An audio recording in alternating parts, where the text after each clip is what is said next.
Hey, I'm back with No Frills Hi-Fi. Today we're going to be looking at the Pathos InPoLRemix MkII. Super excited about this. I've had this since before Christmas, but as usual, life gets in the way. I haven't had a chance to really open it yet. I've just got the tape on it. Actually did that just a few minutes ago when I realized in order to make a video, you do have to hit the record button. But that's as far as I got, was cutting the tape, so no big deal. This is a Class A tube amp. It is 2 channels, 25 watts at 8 ohms, or 38 watts at 4 ohms. If you're not familiar with a Class A amp, that may not sound like much wattage. You know, people are used to like, oh, I want as many watts as I can possibly get. So if you're not familiar, the Class A amps, they don't really require, oh, there's a box in the box. They don't really require a lot of amps, or a lot of watts, I mean.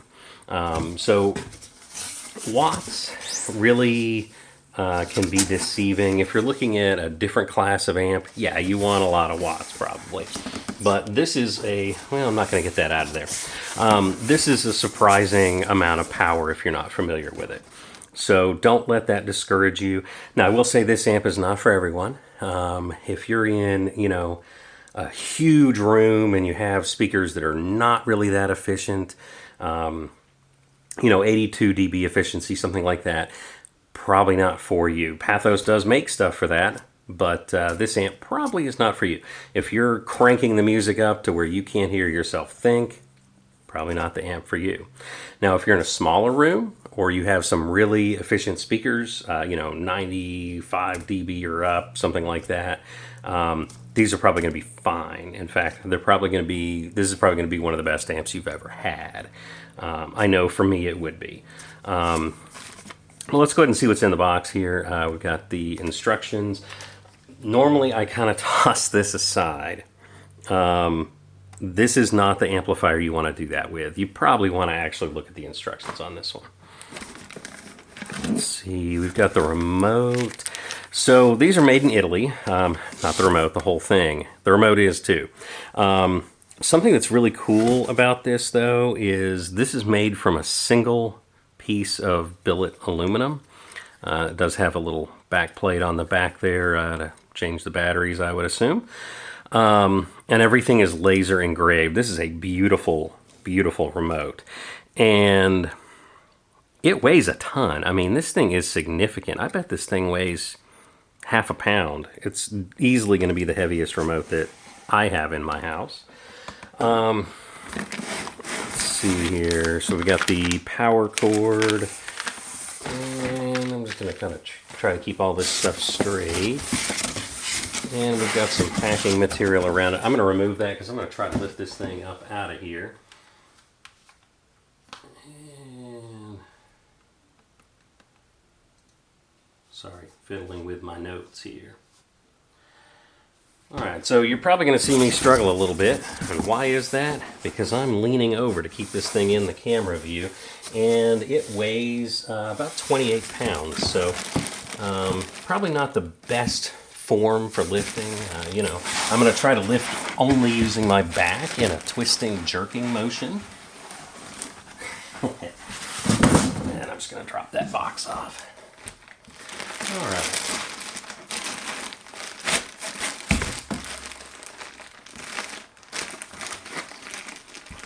So this amp, like any other, you will want to break in. This is a loaner. This is not something that they have sent me to let me keep. But, hey, Pathos, if you're watching and you want to let me keep it, that's certainly on the table.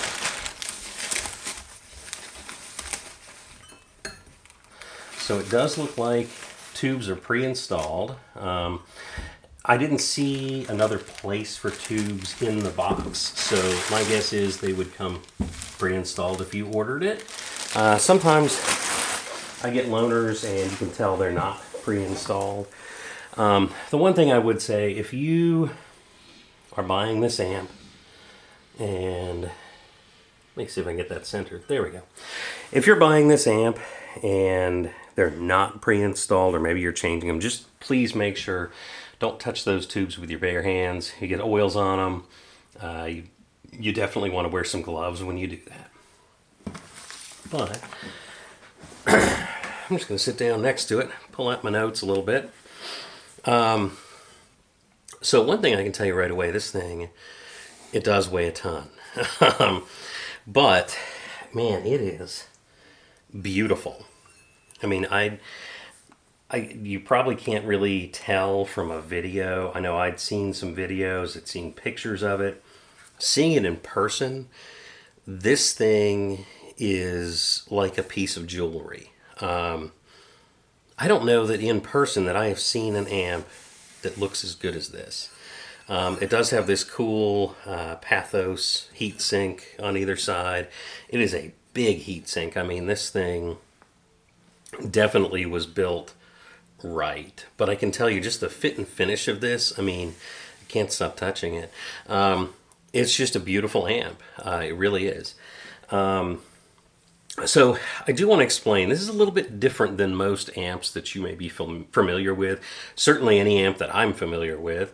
The InPol design, it is a proprietary design. It is different than most amps. A lot of amps, these tubes would be preamp tubes. You don't listen to those amps. They just kind of bump up the voltage. In these, it does use a separate set of solid state. I'm no frills hi-fi. I don't get into a lot of the technical stuff because you can find that other places. But it does use these amps, or these tubes to amplify the signal. So it is a true tube amp, but it doesn't use. Actually, let me just read this because I'm going to butcher this if I try this on myself. So basically, InPol stands for 3 Italian words I am not going to try to pronounce. But basically in English, they translate into linear pump follower. So that is a system patented by Pathos. It is a fully balanced Class A using single solid state component in the follower configuration with high current gain, and of course my notes just went blank right as I'm reading. With high current gain and with voltage gain together, the valve amplifier amplifies the input signal voltage, and InPol supplies the current to drive the loudspeakers without any further amplification.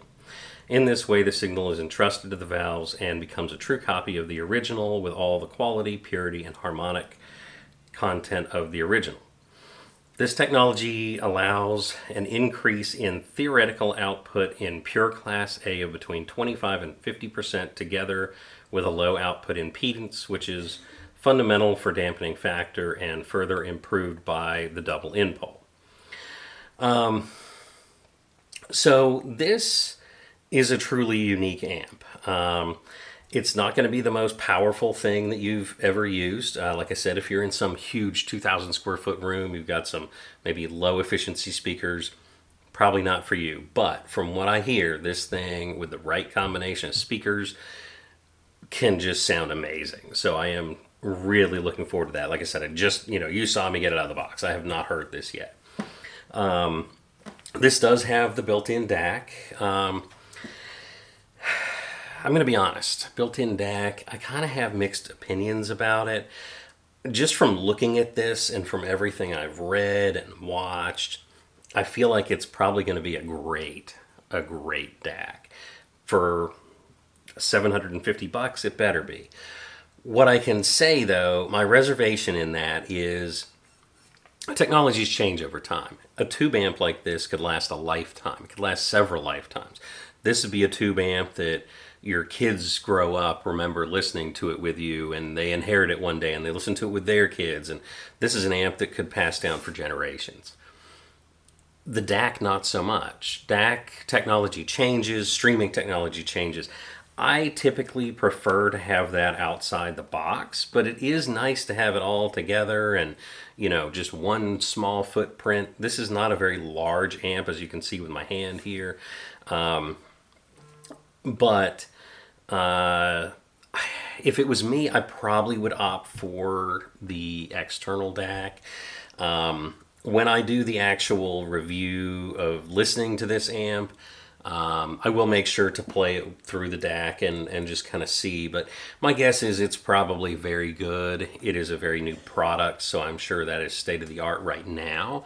20, 30, 40 years from now, you probably will find yourself not using it. I would imagine there's going to be new technology that comes out. So that's where I would hesitate to put that money into an internal component, but you can always just bypass it later if that's something you decide to upgrade later. So, you know, probably just whining about it at this point. This is actually this is the matte black, it looks like. It also comes with high gloss wood finishes in different colors. They do everything in-house. Every single component of this device is made at the Pathos factory in Italy. It's not one of these where they buy the components and they assemble it there. This is made at their factory. Even the wood on the wood ones, they do all the woodwork in-house. So in fact, the owner's son actually does the polishing of the wood, according to their website. So this is something they take a lot of pride in. They put a lot of care and time and effort into this. This is, like I said, a piece of jewelry. I don't know that I have in person seen an amp that looks as good as this. We'll see how it sounds later. But let's see. I'm going to go ahead and just kind of put my notes aside. Oh, one more thing. It does have several digital inputs, some analog inputs. I'll show you the back of it in just a minute. But as far as analog inputs, it has one balanced XLR input and 4 RCA inputs. As far as digital inputs with the DAC, it does have one USB-B port, a coax port, and an optical port. As far as outputs, it has one RCA output, one pre-out XLR, and a 6.5 millimeter headphone. So this is actually, it's got a built-in headphone amp in it too. So if you're a headphone person, you may not even need the speakers.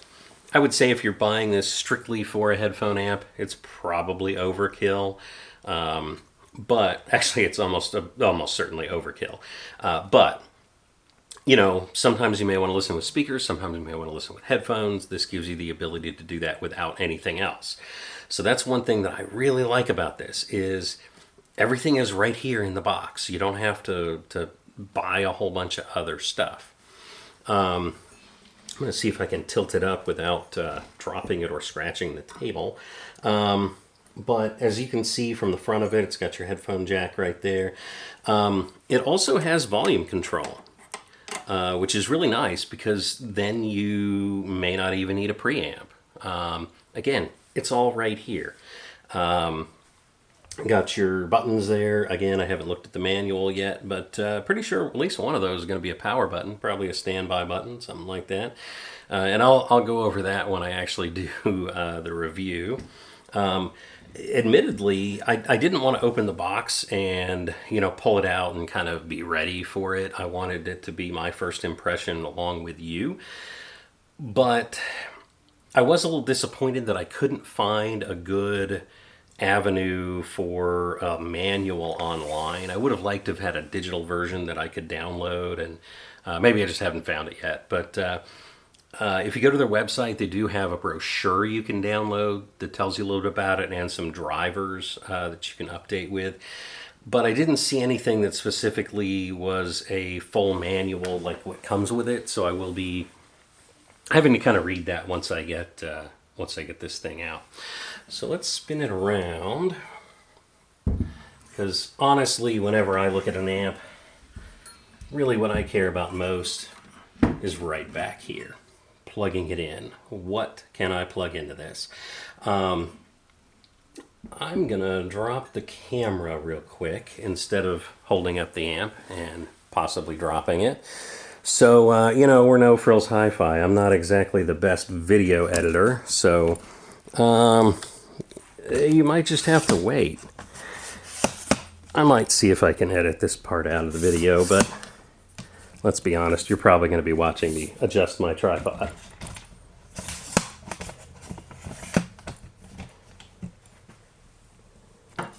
Hopefully I'm not making everybody sick.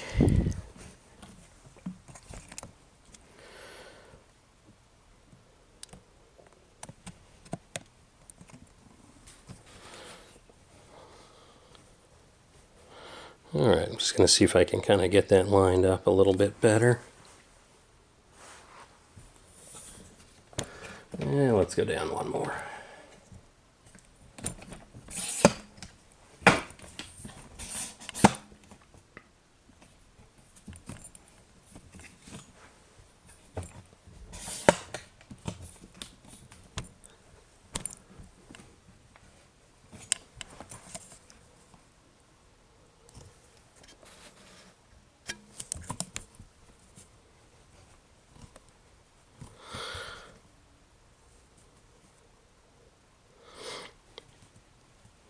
All right. Well, that wasn't very graceful, was it?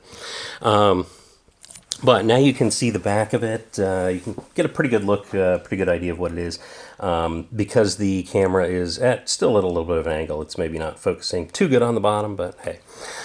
So you've got your main power switch right there. Power plug goes in right there. You got these really beefy terminals.